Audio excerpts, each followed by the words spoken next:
Welcome to my YouTube channel. Please subscribe my YouTube channel. Des Coleman, who performed as Sammy Davis Jr., left Frank Sinatra David Alacy with a black eye after belting him in a side room. Bandmate Paul Drakely, Dean Martin and the trio, saw the incident at the party, where they were performing for 40 guests. Des, 59, a weatherman on ITV News Central, was arrested and taken to a NIC but released without charge after Paul told police he had acted in self-defense as David had thrown the first punch. David claimed that Dada for Des lost his head during a version of OL Blue Eyes' Sinatra favorite, That Old Black Magic. He said Des accused him of playing it too fast and stopped the track as the trio sang at the £1 million bungalow just after 10 p.m. on Saturday. David, 51, claimed Des told him, in front of their audience, that they should step into a side room at the property in the village of Penshurst, Kent, where the two men ended up fighting. Single dad of two, David said, he stopped the track in the middle of the performance.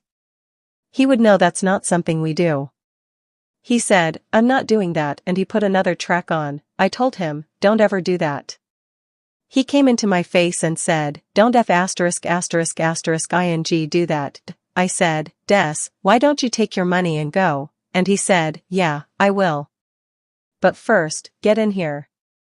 I actually thought we were going in there to argue. As soon as we got in there, his fists were flying. Our bandmate was standing there. I couldn't speak or do anything. I couldn't see out of my left eye at the time, now it's full of blood and I've got blurred vision. The guests were in shock, because there was blood from my eye and nose. They got some ice and called the police. Des told the guests, don't blame me.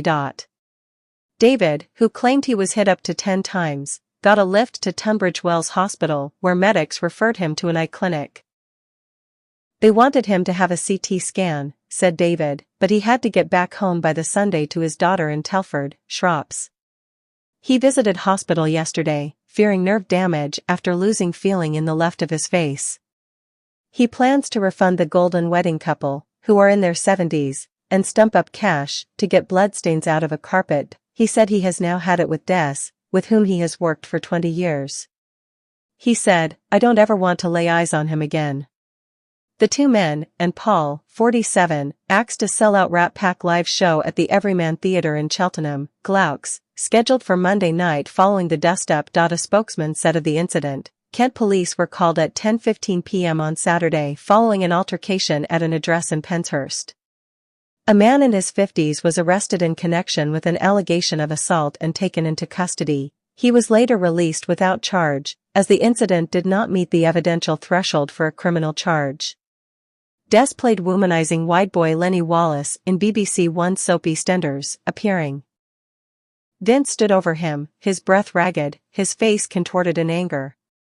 Terry, dazed, touched his lip and stared at the blood smeared across his fingers.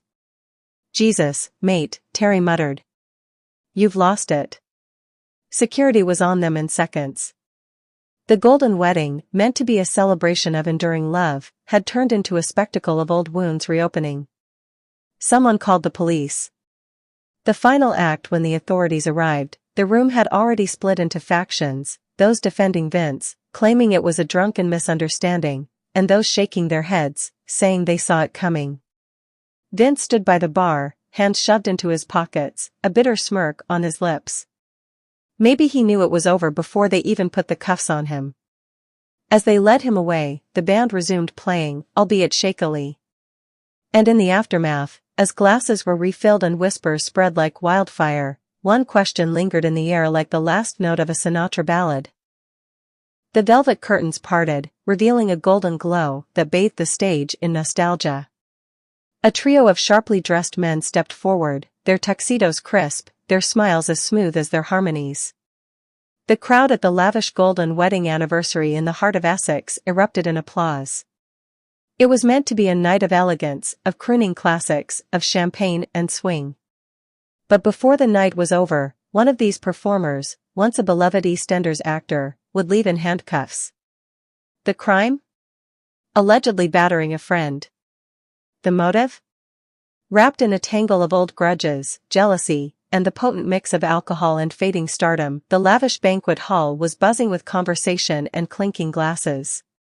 Couple swayed to the sound of Fly Me to the Moon, the lead singer's voice channeling the ghost of Frank Sinatra himself.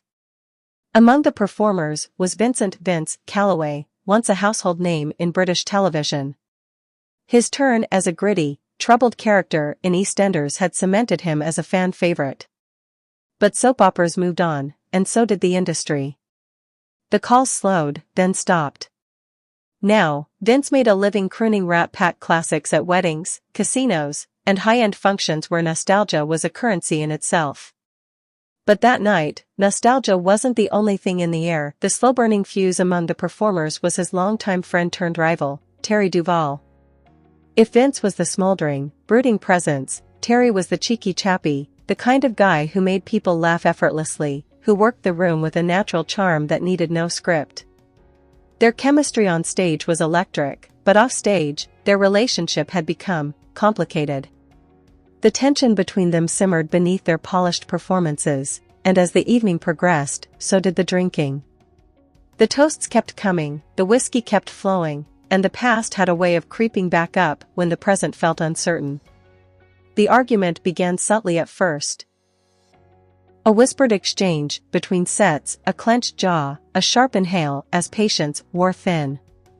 "You always gotta be the funny one, Terry?" Vince muttered, taking a swig of his scotch. Terry, oblivious or deliberately pushing buttons, chuckled. "Oh, come on, mate. That's what people love. We can't all be the brooding heartthrob, eh?" Vince's fingers tightened around his glass. The insult might have been light-hearted, but to a man who once ruled television screens, it felt like a knife. A blow, a crash, and silence as the night wore on. The celebration raged, but the atmosphere at the performers' table grew tense. Then, just before midnight, something snapped. Eyewitnesses would later say it happened in an instant, a blur of motion, a raised fist, a clatter of chairs. "Enough!" A sickening crack as a punch landed. Gasps rippled through the crowd. Terry staggered backward, colliding with a table, sending champagne glasses crashing to the floor. Des, of Swadlincote, Derbies, put the wrong temperature on a map and told viewers, "You cannot believe everything you see or read." He had been accused of threatening a motorist in an alleged road rage attack on the M1 in Bucks. But he was cleared of possessing an imitation firearm with intent to cause fear or violence after evidence came to light about the credibility of the alleged victim. After his trial, Des said, "I have a smile in my heart and a positive attitude, and I will move on."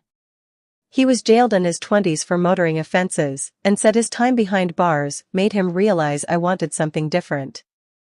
He was seen on ITV1's Good Morning Britain on Friday, where he occasionally presents the weather. Quizzed about the punch-up yesterday, Des, who is understood to dispute David's version of events, told The Sun at his end of terrace home, "It's been sorted out." He then made a phone call before driving off in his gold Range Rover. ITV were also approached for comment yesterday.